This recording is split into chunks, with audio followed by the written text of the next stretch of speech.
በጣም ጊዜ የለኝም እንዴት ነው ማረጋው ስለው አንድ ነገር ነገረኝ። ሰይድና ዑመር ያሉትን ማታ እንዳልተኛ የህዝቦች አማና አለብኝ፣ ቀን እንዳልተኛ የእናንተ ስራ አለብኝ ብለው ነበር። መተኛት አትችልምና አለኝ።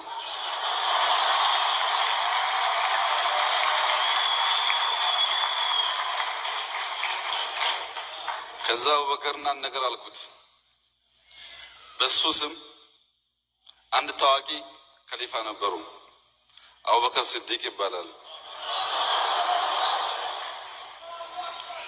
ከሳቸው አስተምሮ ዋናው አንኳር የሁላችን ልብ የሚገዛው ካሳመርኩኝ አግዙኝ፣ ከሳት ካበላሸው አርሙኝ አቃኑኝ የሚለው ነው።